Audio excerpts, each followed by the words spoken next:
Al-Alimul Hakim. Wala hawla wala quwwata illa billah al-aliyyil azim. Baik, alhamdulillah. Pertama sekali kita banyakkan syukur pada Allah Subhanahu wa taala. Saya lagi memberikan kesempatan pada kita, insya-Allah pada malam ni kita akan kongsikan sebuah kitab Anak Kunci Syurga. Okay, yang ditulis oleh Al-Syekh Abdul Qadir bin Abdul Muttalib Al-Indonesi Al-Mandili Khuwaidim Talabatul Ilmi Syarif Fil Haramil Makki. Okey, karangan Syekh Abdul Qadir bin Abdul Muttalib daripada Indonesia, orang Mandaling, khadam kepada penuntut ilmu yang mulia di Haram Makkah, di Tanah Haram dituliskan. Kitab ini adalah cetakan yang kedua dicetak oleh Z United Press Pulau Pinang. Jadi kalau kita baca sejarah percetakan buku, negeri Pulau Pinang adalah tempat awal kilang-kilang percetakan buku-buku, terutamanya kitab-kitab tua lah. Kitab-kitab tua kita banyaknya dicetak di negeri Pulau Pinang. Okey, tuan-tuan yang dirahmati Allah Subhanahu wa taala, terbitan Matba'ah Al-Ittihadiyah. Matba'ah Al-Ittihadiyah ini miliknya Al-Haj Abdullah bin Muhammad Nuruddin Ar-Rawi. Okey. Baik, Anak Kunci Syurga. Ini satu kitab yang selalu kita bila ikuti ceramah Al-Ustaz apa nama ni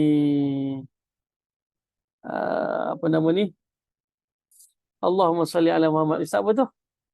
Yang Ustaz guru hebat kita lah daripada Terengganu tu. Alah, lupa pula. Bukan lupa sebab tak ingat nama tuan-tuan. Ustaz Azhar Idrus. Dia biasalah kalau kita nak sebut nama dia tu terus tiba-tiba jam otak tu, Ustaz Azhar Idrus. Kalau kita tengok ceramah-ceramah dia, banyak diletakkan contoh ataupun bukan contoh, tajuk Anak Kunci Syurga. Saya kira diambil daripada nama kitab inilah, walaupun kita tahu ceramah-ceramah yang dianjurkan oleh Ustaz Azhar Idrus tu bukanlah lebih kepada kitab ni, tapi lebih kepada soal jawab yang dijawab oleh Al-Fadhil Ustaz Azhar Idrus hafizahullahu ta'ala.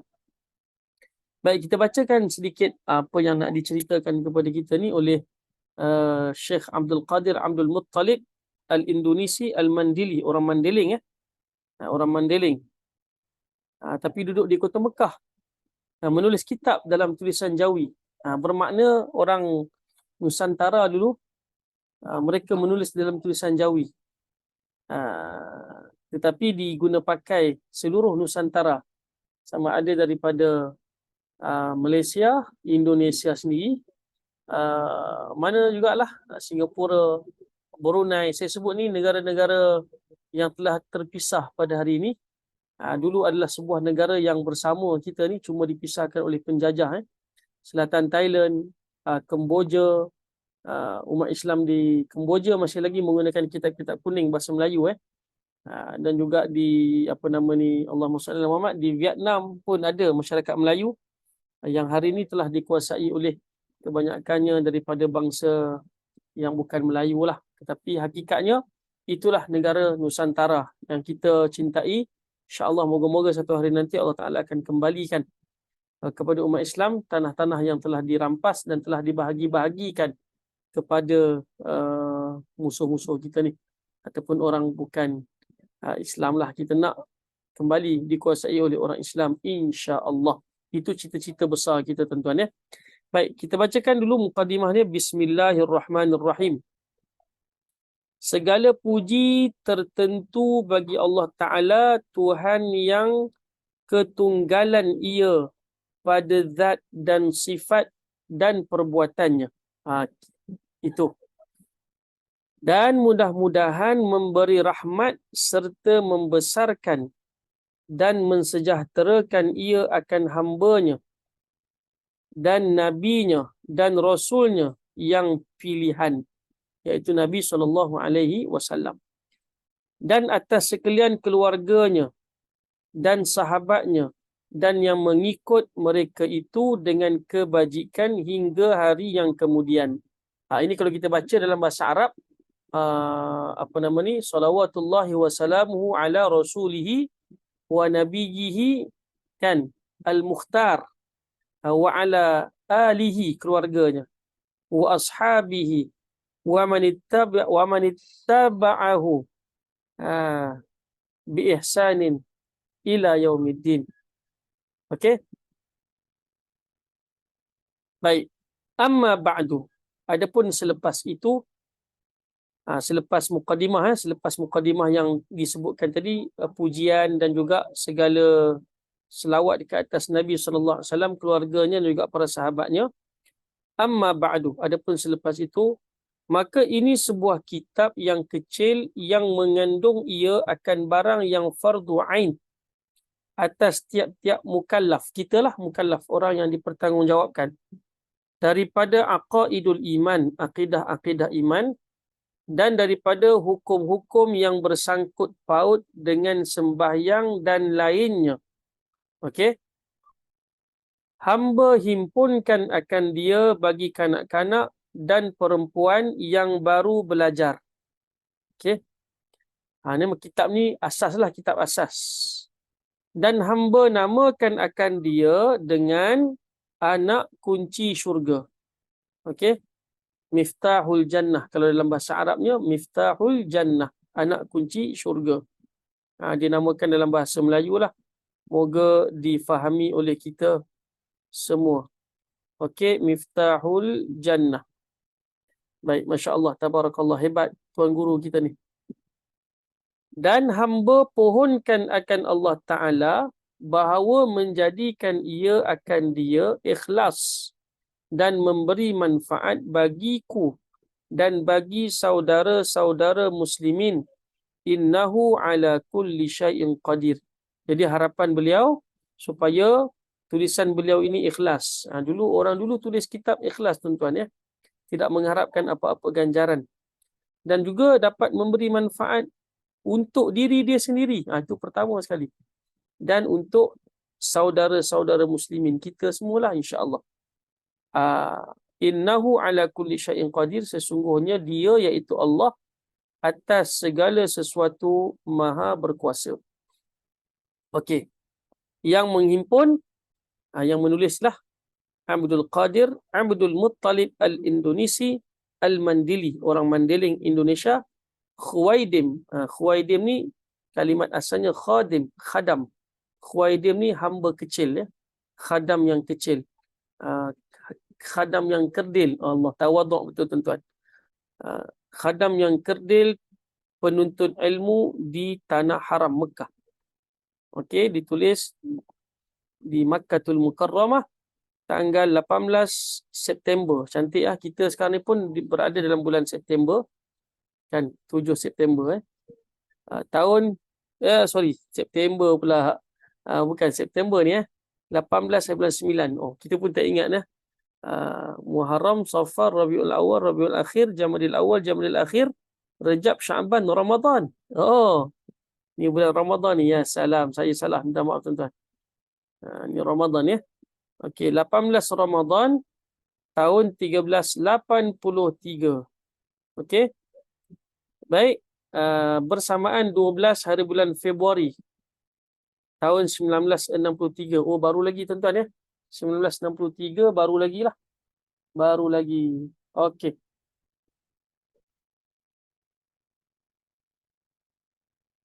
Baik, kita tengok dia punya pendahuluan.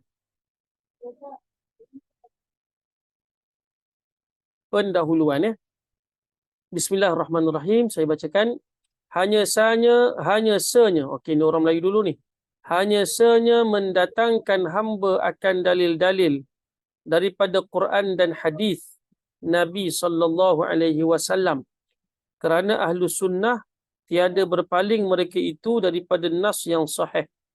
Jadi dia bawakan kepada kita nanti daripada kitab inilah, insya-Allah, saya kira berpaksikan kepada Quran dan juga sunnah Nabi SAW yang sahih.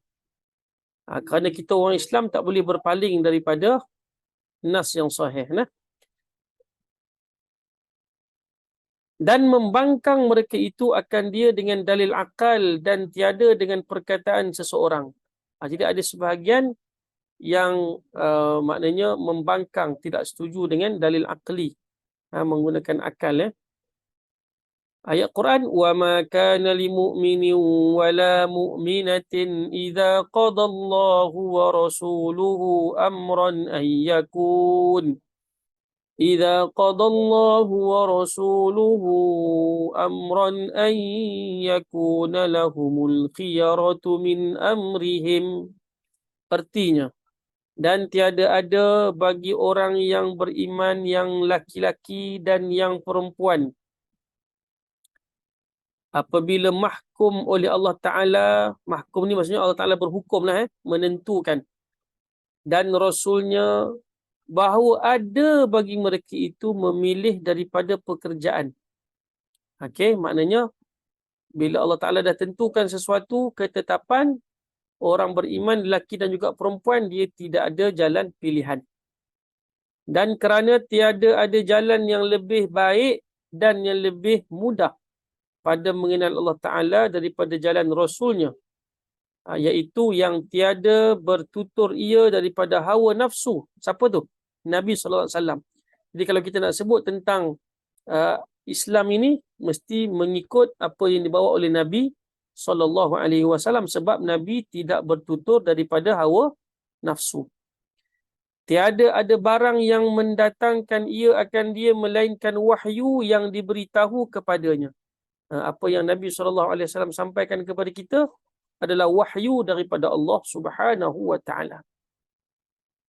Dan tiada menolak akan segala hadis Nabi SAW melainkan Al-Jahmiyah. Siapa itu Al-Jahmiyah? Dia letakkan nota kaki kat sini, footnote dia. Apa dia? Al-Jahmiyah iaitu golongan mereka yang mengikut akan Jaham bin Safwan As-Samarqandi. Ini pengasas dia, Jaham bin Safwan As-Samarqandi. Ialah yang mula-mula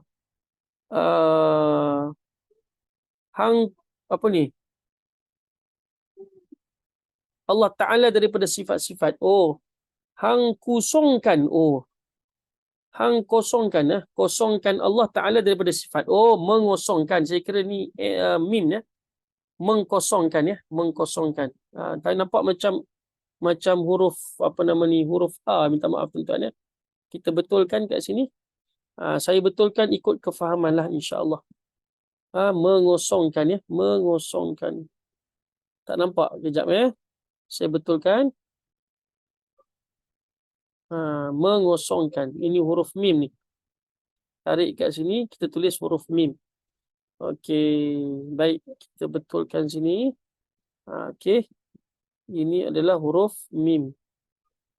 Mengkosongkan Allah Ta'ala daripada sifat. Jadi golongan Jahmiyah, mereka menyatakan Allah Ta'ala itu tidak memiliki sifat, tidak ada kuasa apa-apa je.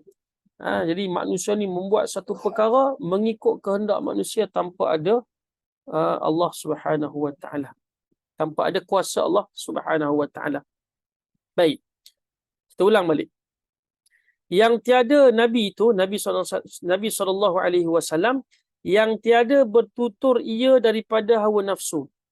Tiada ada barang yang mendatangkan ia akan dia melainkan wahyu yang diberitahu kepadanya. Dan tiada menolak akan segala hadis Nabi SAW melainkan Al-Jahmiyah, golongan Jahmiyah tadi, dan Al-Mu'attilah. Siapa itu golongan Al-Mu'attilah? Al-Mu'attilah adalah puak yang mengkosongkan. Tengok betul lah tu mim. Ni. Nampak kat sini macam ha. Okey, tak apa. Al-Mu'attilah adalah puak yang mengkosongkan Allah Ta'ala daripada segala sifat seperti Al-Jahmiyah, lebih kurang juga. Intaha. Intaha ni maksudnya tamat. Itulah. Dia kata penerangan maksud tentang golongan Al-Mu'attilah.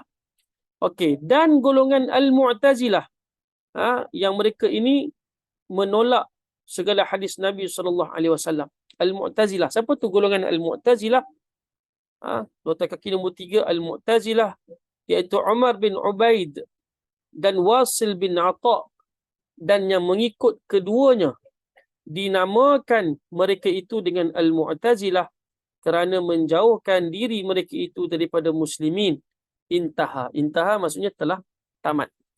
Tamatlah penerangan dia. Itu golongan Al-Mu'attilah yang mengkosongkan Allah Ta'ala daripada segala sifat. Al-Mu'tazilah. Yang mengikut keduanya dinamakan mereka itu dengan Mu'tazilah kerana menjauhkan diri mereka itu daripada muslimin. Mereka menjauhkan diri daripada muslimin, kaum muslimin, maka dinamakan mereka golongan Al-Mu'tazilah. Biasa kita dengar kalimat uzlah, tuan-tuan ya. Beruzlah, menyendiri kan. Mu'tazilah ni golongan inilah. Tapi bukanlah orang yang beruzlah itu golongan Mu'tazilah, tidak. Tapi maksud kalimat tu. Okey. Dan Ar-Rafidah juga menolak hadis Nabi SAW. Ar-Rafidah siapa dia? Satu puak daripada Syiah negeri Kufah. Kufah ni di Iraq.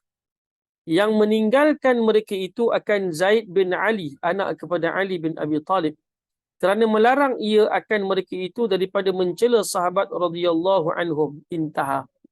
Jadi mereka ini golongan Ar-Rafidah, golongan yang berpaling ya. Ar-Rafidah golongan yang berpaling. Mereka ini adalah golongan Syiah yang menguasai negeri Iran ataupun Iraq pada hari ini ya, negara Iran dan juga negara Iraq, dan sebahagian besar mereka itu berada juga di Lebanon dan juga di Bahrain. Ini golongan Syiah Ar-Rafidah, dan ada juga menular dalam kalangan masyarakat kita. Cuma alhamdulillah berjaya dibendung oleh pihak berkuasa agama kita. Cuma tak tahulah sampai bila. Harap-harapnya mereka terus dibendung penularan kefahaman sesat mereka itu dalam kalangan masyarakat kita, insya-Allah. Baik. Yang berkata mereka itu siapa dia? Ini golongan tadilah, Ar-Rafidah, Al-Mu'tazilah, Al-Mu'attilah, Al-Jahmiyah ni. Yang berkata mereka itu dalil-dalil naqliyah tiada memberi faedah akan yakin. Naqliyah ni maknanya Al-Quran.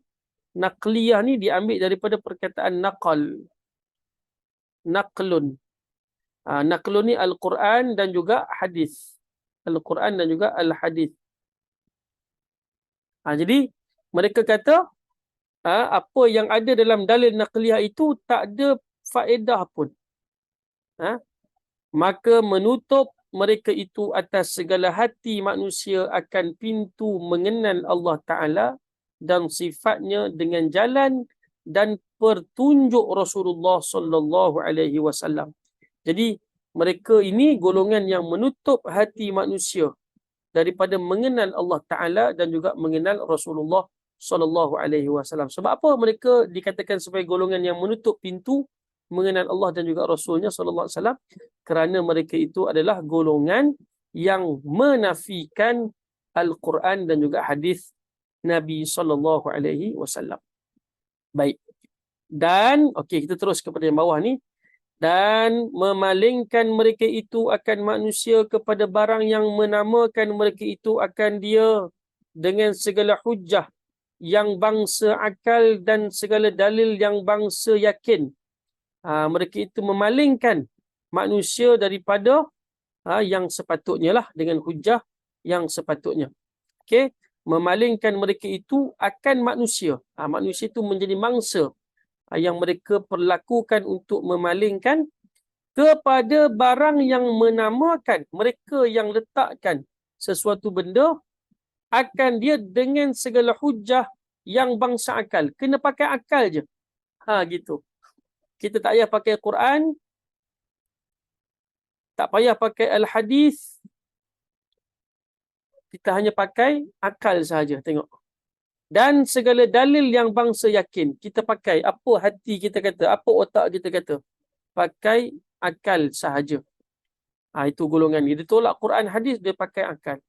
Dan tiada ada ia atas yang tahqiq, melainkan alang-alang. Maknanya tahqiq ni yang tepat, melainkan alang-alang. Alang-alang ni, alang-alang bukan 100% kan. Begitu. Sebab itu dibawakan ayat Al-Quran golongan ini kasarabim biqi'atin yahsabuhu adh-dham'anu ma'a hatta idza ja'athu lam yajidhu syai'a. Baik, artinya seperti alun-alun di tengah padang. Ini bahasa kita ni apa dia? Fata Morgana. Fata Morgana. Fata Morgana. Okey. Baik. Sarab ni maksudnya alun-alun ya. Bahasa kita Fata Morgana. Yang berada di tengah-tengah padang. Pancaran matahari dilihat di tengah-tengah padang pada tengah hari seperti air yang deras yang menyangka akan dia oleh yang dahaga akan air, hingga apabila datang ia akan dia akan air tersebut. Yang Fata Morgana tu nampak macam air, daripada jauh nampak macam beralun kan, beralun-alun dia kata, macam air. Fata Morgana lah bahasa kita. Bila sampai je kepada tempat tersebut, nescaya tiada mendapat ia akan dia akan sesuatu. Sampai-sampai air pun tak ada. Rupa-rupanya alun-alun ataupun Fata Morgana sahaja. Jadi itulah ibarat golongan Jahmiyah, golongan Rafidah, golongan Mu'tazilah, golongan Al-Mu'attilah tadi ni. Mereka tolak Quran Sunnah, mereka pakai akal mereka. Yang mana akal mereka itu tidak dapat mentahqiqkan, tidak dapat meyakinkan 100% apa yang mereka ungkapkan. Hanya andaian sahaja, alang-alang. Kan? Okey? Baik. Kita cuba habiskan mana yang patutnya. Okey, cantiklah tu, kita ambil sampai sini sajalah. Sampai hujung ni lah. Kita habiskan pendahuluan ini. Baik. Tiada mengetahui mereka itu akan bahawa ayat Quran dan hadis mutawatir, mutawatir. Bahkan hadis ahad apabila menerima akan dia oleh umat, nescaya memberi faedah ia akan ilmu yang bangsa yakin pada sisi jumhur umat Muhammad sallallahu alaihi wasallam. Mereka tak tahu pun, tiada mengetahui mereka itu ayat Quran dan juga hadis yang mutawatir. Mutawatir ni maksudnya yang perawi dia sangat banyak. Maknanya hadis yang tidak boleh nak disangkal lagi kerana dia datang secara berlungguk-lungguk, banyak sangat. Ahad ni hadis yang datang daripada seorang sahaja perawi. Okey. Jadi dia kata mereka ni tak tahu pun tentang benda tu. Tak tahu pun, tiada mengetahui.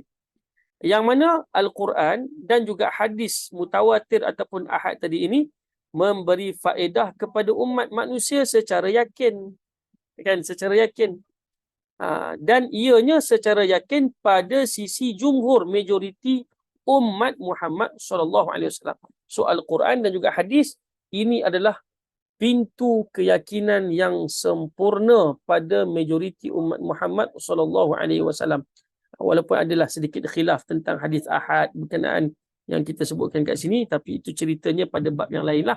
Pada bab kumpulan mustalahul hadis ataupun ulama-ulama yang membicarakan tentang mustalahul hadis. Tapi dari satu sudut, majoriti umat Muhammad SAW, keyakinan kita pada mana? Bukan majoriti, semua umat Muhammad SAW, kita punya keyakinan pada Quran dan juga hadis Nabi sallallahu alaihi wasallam. Bahkan ia satu bahagian daripada dua bahagi hadis-hadis yang mutawatir. Dan tiada ada antara ulama salaf pada yang demikian itu bersalah-salahan. So tidak ada ulama yang bersalah-salahan ataupun khilaf pada bab yang demikian. Berkata At-Tahawi. Tahawi ni seorang ulama yang membicarakan, yang terkenal dia ni sebagai ulama yang membahaskan tentang akidah lah. Akidah Ahlussunnah wal Jamaah.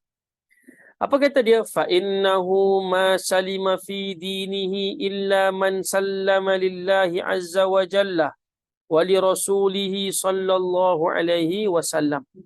Artinya, maka bahawasanya tiada sejahtera pada agamanya melainkan mereka yang menerima ia bagi Allah azza wa jalla dan bagi Rasulnya. Seorang yang selamat, yang sejahtera adalah orang yang menerima Allah dan juga Rasul sallallahu alaihi wasallam. Artinya menerima ia akan segala makna Quran, terima Quran itu secara total. Dan hadis Nabi sallallahu alaihi wasallam, tiada membangkang ia atasnya dengan katanya dalil akal menunjuk ia atas lawan barang yang menunjuk oleh dalil nakal. Jadi tak ada kata begitu. Maka apabila berlawanan keduanya, nescaya mendahulukan kami akan dalil akal. Kita tak kata begitu. Orang-orang yang lawan Quran Sunnah sahaja yang menyatakan kalau berlaku pertembungan antara Quran dan antara Quran Sunnah dan juga akal manusia, pilih akal manusia. Tak. Kita kata kalau bertembung Quran Sunnah versus akal manusia, kita pilih apa? Quran Sunnah. Akal ke tepi dulu. Okey? Baik. Tiada mengetahui ia akan bahawasanya dalil akal yang sahih tiada berlawan ia dengan dalil nakal yang sahih. Jadi kalau kita ikut orang yang akalnya sihat, waras, sudah pasti dia akan menerima dalil yang sahih. Jadi orang yang tak waras sahaja yang menolak dalil yang sahih. Itu maksud dia. Menceritakan Al-Bukhari daripada Imam Muhammad bin Shihab Az-Zuhri rahimahullahu ta'ala berkata, Imam Bukhari menyatakan dalam satu ungkapan, Muhammad bin Shihab Az-Zuhri rahimahullah, minallahir risalatu wa minar rasulil balagu wa alaina taslimu. Artinya daripada Allah Ta'ala mengutus dan daripada Rasul sallallahu alaihi wasallam menyampaikan dan wajib atas kita menerima. Wallahu a'lam. Itu kerja kita. Apa yang Allah Ta'ala sampaikan kepada baginda sallallahu alaihi wasallam, kita wajib terima sebagai hambanya. Okey, moga-moga ada manfaat. InsyaAllah sekadar mukadimah sahaja pada malam ini. Ada kesempatan saya buat lagi. Saya niatnya nak buat live Facebook tapi tak pasti link ataupun tidak dengan Facebook. Kalau ada linknya dapatlah, kalau tak kita gunakan rakaman ini yang saya akan muat naik ke dalam channel YouTube saya. Baik tuan-tuan yang dirahmati Allah Subhanahu Wa Taala, moga-moga ada manfaat. Ada ruang yang tuan-tuan boleh manfaatkan, kongsikan dengan sahabat-sahabat. Tolong like benda yang baik ini, tolong share, kongsikan dengan orang-orang yang lain, dan jangan lupa subscribe untuk kita dapatkan maklumat yang baru. Wallahu a'lam. Yang baik itu daripada Allah Ta'ala. Terkasar bahasa, mohon maaf. Ada kesempatan kita sambung balik pada tajuk pertama, Aqaidul Iman, akidah-akidah keimanan. Assalamualaikum warahmatullahi wabarakatuh.